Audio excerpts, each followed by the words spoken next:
Hey guys, what's up? And welcome to another episode of the Walk in Love podcast. I'm your host, TJ Macedas. Excited to be here, excited to answer your questions. Oh, wait, I'm not answering your questions this week because we have a guest.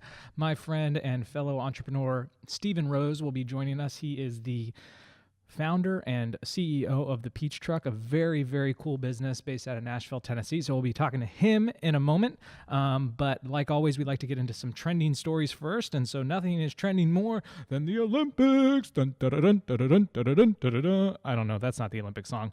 But huge fan of the Olympics here. I don't know about you guys, but I love watching the Olympics.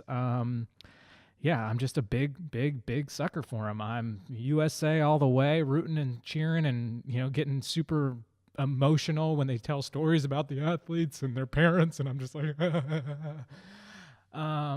what I've noticed though, as I've gotten older, is that the figure skating terrifies me. The couples figure skating, like I'm almost nauseous watching it because I'm just like so scared for them throwing them up in the air and having them do spins and like I'm just like and the other thing I've noticed is the Winter Olympics are like super dangerous. Like every sport outside of curling is like you could die. Like snowboarding, you could die. Downhill skiing, you could die. Figure skating, you could die. Ice hockey, you could die. Speed skating, you could die. Like it's an intense field of athleticism, and I think it goes undervalued because it's shorter and there are not as much events, and it's harder for us to connect to them because like I've never skied in my life. But man, it's sort of a little bit scary for But I'm really liking them. I don't know about you guys. Let me know if you're enjoying them as much as I am. Brooke and I signed up for a YouTube TV free trial because we don't have cable, just so that we could watch the Olympics this week. That's what's trending for right now. And then we have another really funny trending story. This is actually a local story that has sort of made national news. So amateur sketch from witness helps PA police identify theft subjects. So the sketch on the one is an actual photo and one is just a sketch. I know that they look so similar to each other, but my friends from all over the country are sending me this because it is sort of made national news. But I guess this guy stole something from a farmer's market and a citizen drew this quick sketch of him, and it actually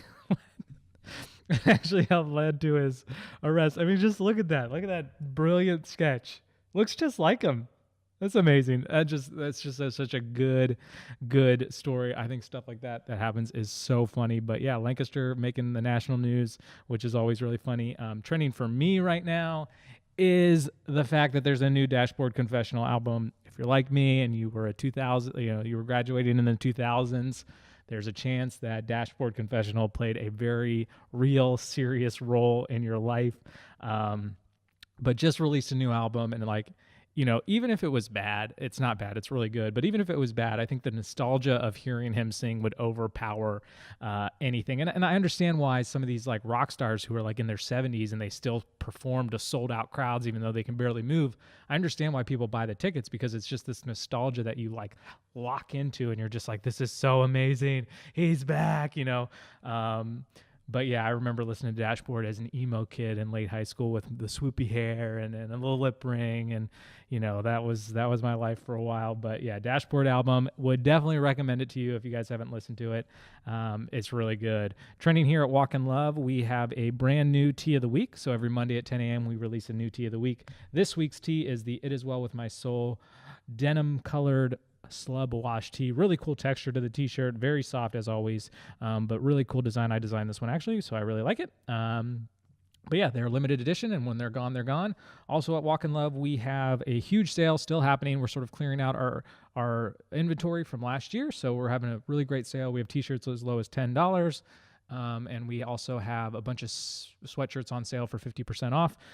So yeah, there's a lot of cool things happening at Walk in Love, a lot of ways that you can stock up on shirts or, get your first shirt, a lot of different things happening here. I am excited about today's episode because this is the first time that I won't be answering your questions. We will have guests answering your questions, which is really exciting. There'll still be the occasional episode where we have no guests, where I just answer your questions, but we're having guests, and I thought there would be no better guest first than one of my friends, and just one of the guys that I just really like. His name's Stephen Rose. He'll be on in a minute.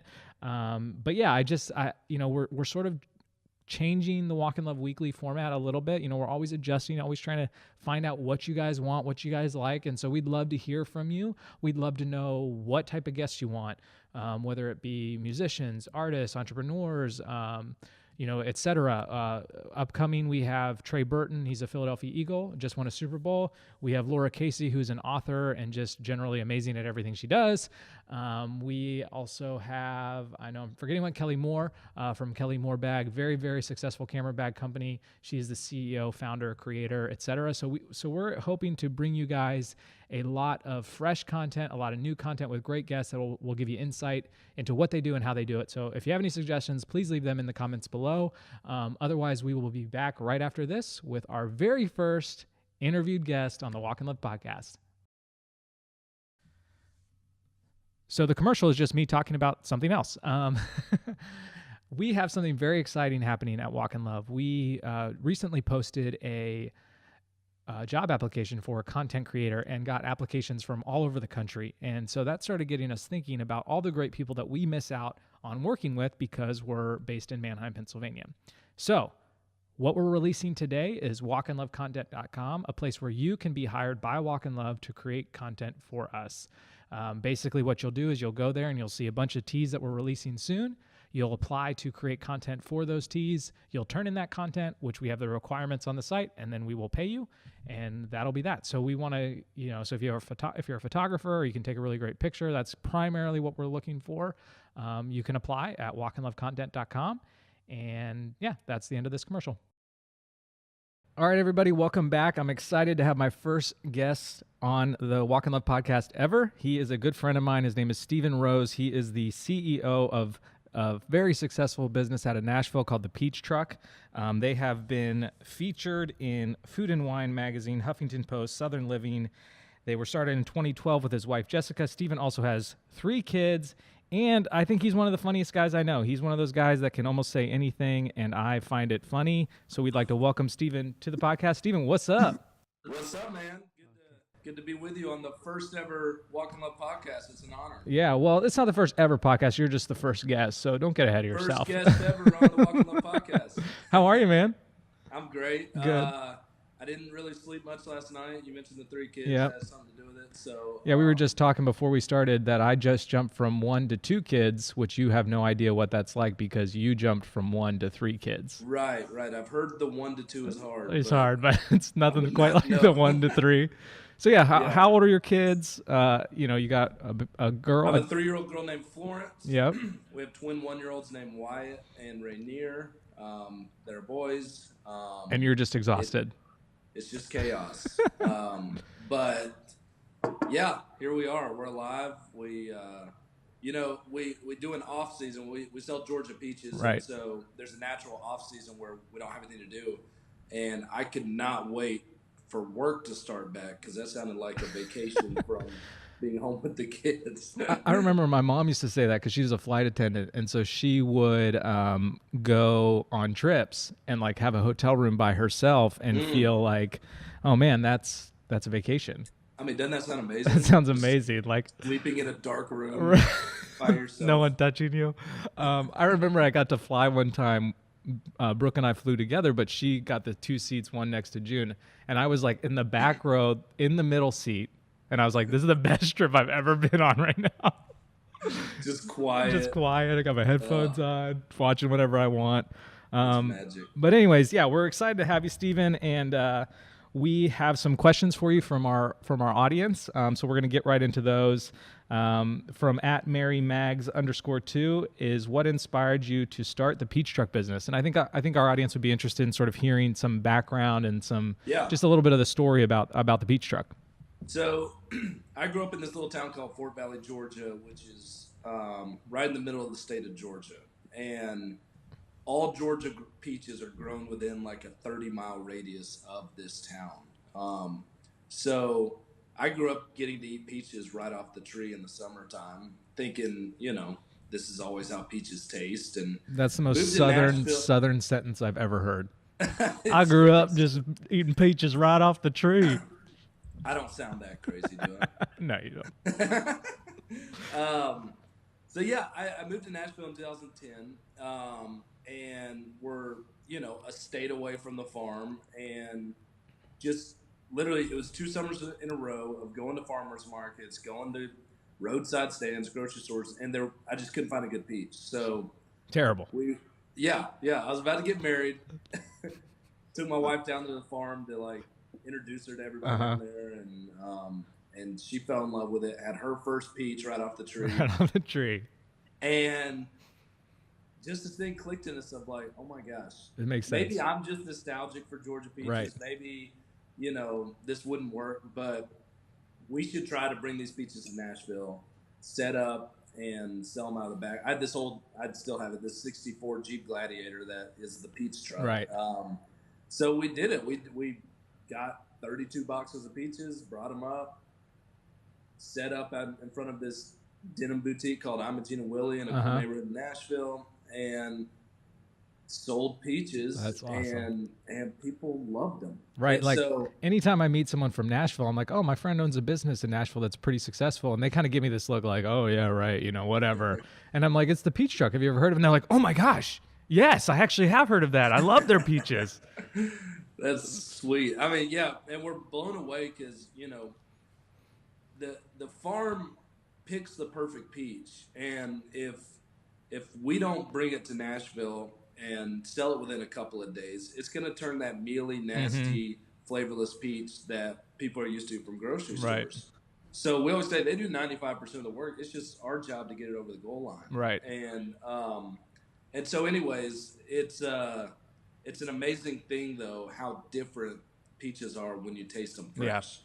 So, anyways, we did that for our first summer, and then both of us were like not loving the jobs we were doing. So Right. before the next summer, we're like, let's just both quit our jobs and Take the see plunge. if we can do this full time. Right. And it worked. That's I mean, awesome. lots of mistakes, lots of Right.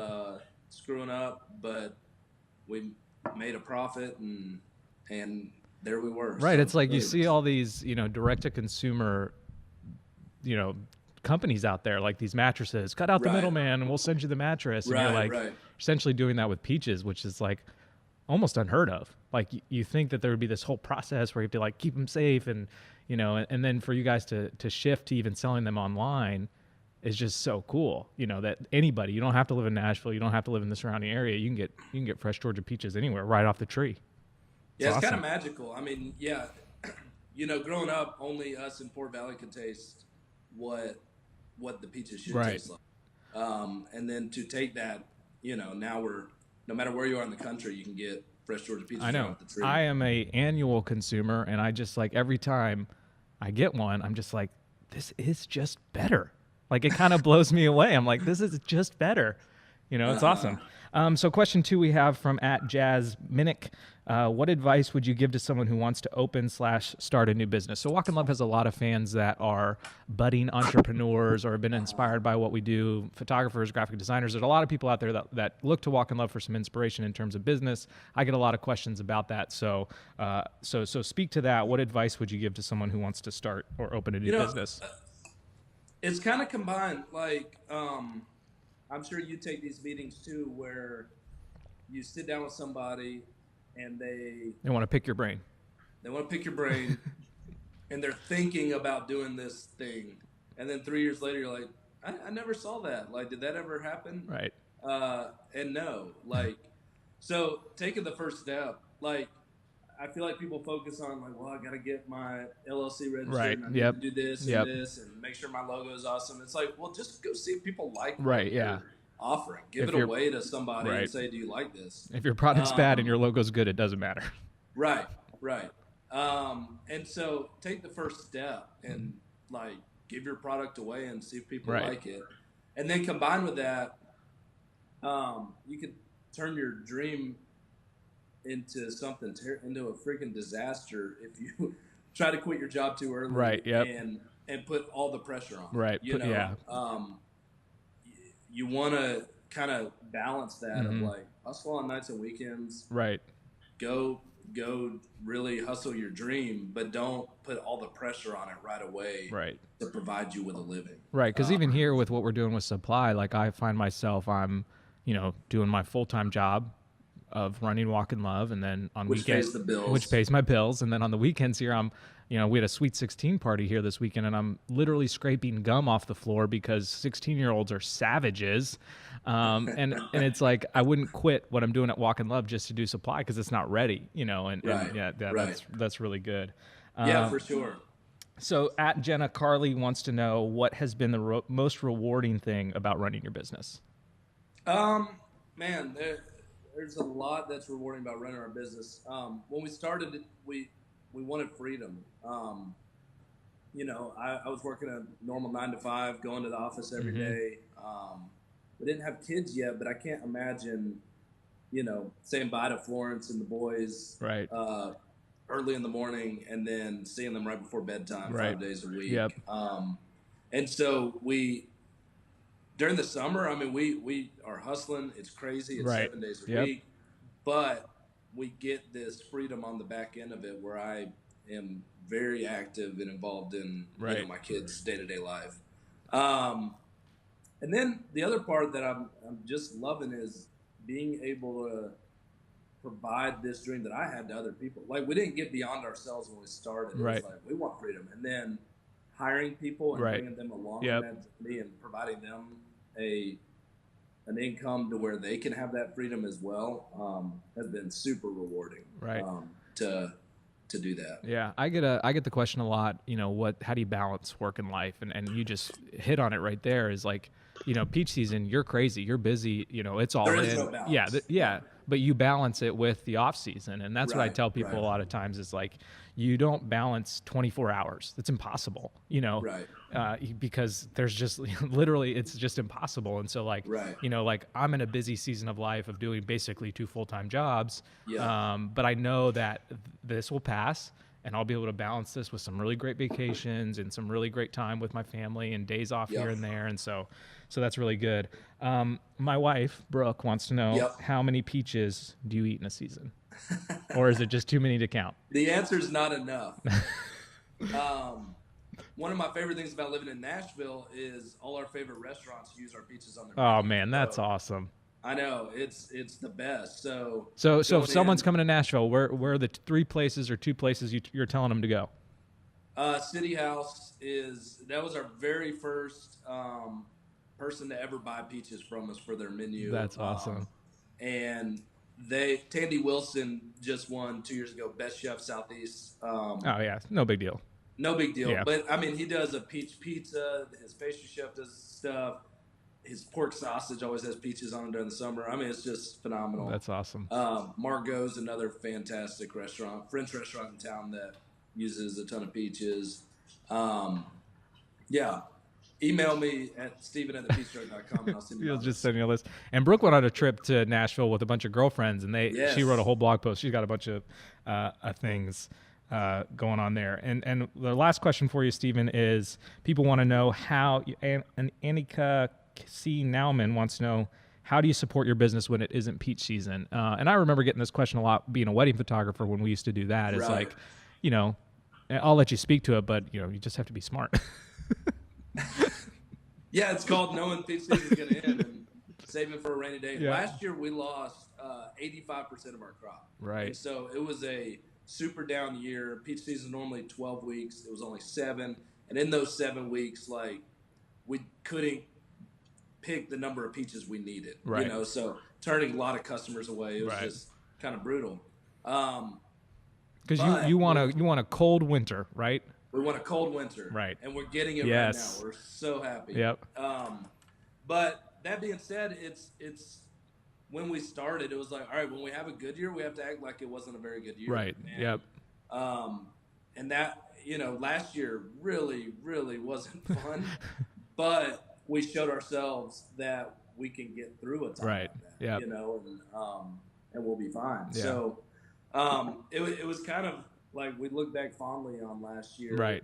Of like, man, It's we just really like one of got those hammered. years where you're like, yes, Yeah, we did it. Yeah, and we built this to where it can sustain through Right. a year like that, Yep. which is super exciting and makes us feel even stronger going into hopefully a fuller crop year like this. as long as we don't have a late frost. Right. So anyways, yeah. That's awesome, man. So if people want to find you online, like you got a couple minutes here to just sort of tell people where to buy peaches, how to get peaches, and why they should.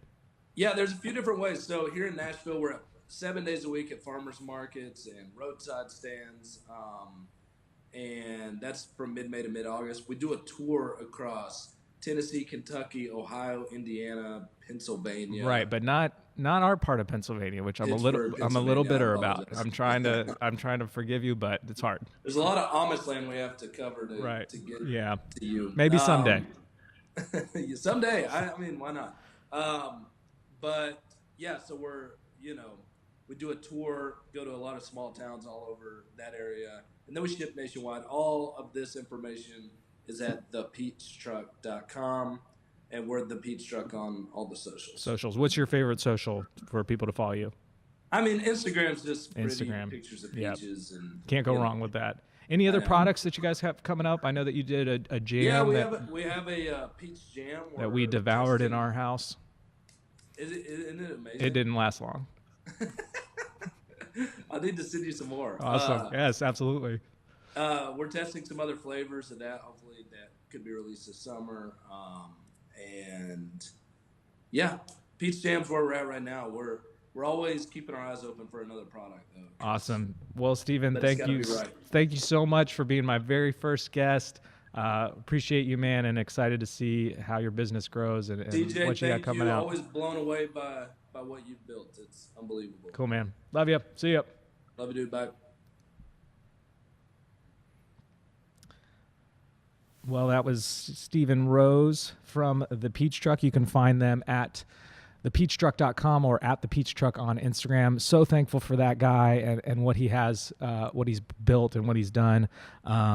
Yeah, it's just really cool to hear from entrepreneurs and people who are doing something unique in this world, and hopefully that's inspiring to you. Hopefully some of his answers really got your mind going. And I just always love talking to entrepreneurs because a lot of us have really the same answers. You know, he talked about work-life balance, and I talk about that a lot. He talked about just like getting through the harder times, and that happens in every business. There's no business out there that is foolproof, that is 100% guaranteed to last. And so even if you have some success, I love what he talked about of like, even on a good year, we act like it's a bad year so that we're prepared and saving and ready for when the bad year comes, because it's almost a guarantee. So yeah, really appreciate having Steven on. We have a ton of guests lined up for the upcoming episodes, which we're really excited about. And so we would love to know who you want to see on the show. So that's my question for you guys today. Who do you want to see on the Walk in Love podcast? We are going to switch it up. We are going to have multiple episodes a week rather than just one on Wednesdays. And so this is the first step in that. Thank you guys so much for watching. And if you're out there and you were listening to this and you felt like you're inspired to start a business, I'd recommend that you listen to Steven and take that first step. See if people like what you have to sell. Give it away for free if you have to, and just see if you get a good response.